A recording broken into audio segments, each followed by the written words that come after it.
Postal ballot ഉണ്ടെന്ന സമയത്താണ് CPM chief agent LDF സ്ഥാനാർത്ഥിയുടെ ചീഫ് ഏജൻറ്റ് വന്ന് നമ്മൾ ഭീഷണിപ്പെടുത്തിയത്. അതിൽ നിലവിൽ ഗൈഡ് ലൈനിൽ പറയുന്നത് സിഗ്നേച്ചർ ഐഡൻറ്റിഫൈ ചെയ്യുന്ന സിഗ്നേച്ചർ ഒന്നും പാടില്ല എന്നാണ് പറയുന്നത്. ഒരു പോസ്റ്റൽ ബാലറ്റ് വോട്ടിൽ സിഗ്നേച്ചർ ഉണ്ട്, കൃത്യമായിട്ട് സിഗ്നേച്ചർ ഉണ്ട്. നിങ്ങൾ ഇയാൾക്ക് കൊടുക്കാം, മാഷ്ക്കും. അങ്ങനെ ആ പോസ്റ്റൽ ബാലറ്റിൽ സിഗ്നേച്ചറാണ്, ആളുടെ പേര് ഐഡന്റിഫൈ ചെയ്യുന്ന രീതിയിലുള്ള സിഗ്നേച്ചറാണ്.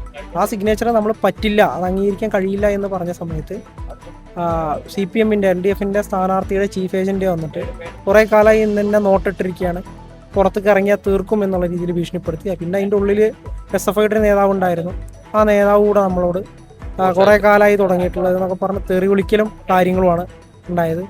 അപ്പോൾ നമ്മളും സ്വാഭാവികമായിട്ട് തിരിച്ച് ആ രീതിയിൽ തന്നെ മറുപടി പറഞ്ഞിട്ടുണ്ട്. നിങ്ങൾ രണ്ടുപേരും പുറത്തിറങ്ങി കഴിഞ്ഞാൽ ആറോ പ്രശ്നമുണ്ടായ 3 ആളുകളെയും അപ്പൊ 6 ഇടപെട്ടു, മറ്റേ ഉദ്യോഗസ്ഥരെ ഇടപെട്ട് ഞങ്ങളോട് പുറത്തു പോകാൻ പറഞ്ഞു. DYSP അടക്കമുള്ള ആളുകൾ ഞങ്ങളോട് പുറത്തു പോകാൻ പറഞ്ഞു, ഞങ്ങൾ പോകുന്നു. പക്ഷേ എങ്കിൽ വ്യക്തമായിട്ട് അതിനകത്ത് പോസ്റ്റൽ വോട്ടിനകത്ത് ഞങ്ങൾ പറഞ്ഞതാണ് അത് സിഗ്നേച്ചർ ആണ്, ആ സിഗ്നേച്ചർ അംഗീകരിക്കാൻ കഴിയൂല എന്ന് പറഞ്ഞാണ്. ആ സിഗ്നേച്ചർ അംഗീകരിക്കാൻ കഴിയൂല എന്ന് പറഞ്ഞപ്പോഴാണ് ഷാനിഫെ നിന്നെയും ഇവനൊക്കെ ഞങ്ങൾ നോട്ടിട്ട് വെച്ചിട്ടുണ്ട് എന്ന് പറഞ്ഞത്. അപ്പോൾ നോട്ടിട്ട് വെച്ചിട്ട് ഞങ്ങൾ ഉണ്ടെങ്കിൽ ഓക്കെ, ഞങ്ങൾ തയ്യാറാണ്. ആഭരണങ്ങൾ ആഘോഷമാകട്ടെ. MA sons gold and diamonds, Cherpulassery.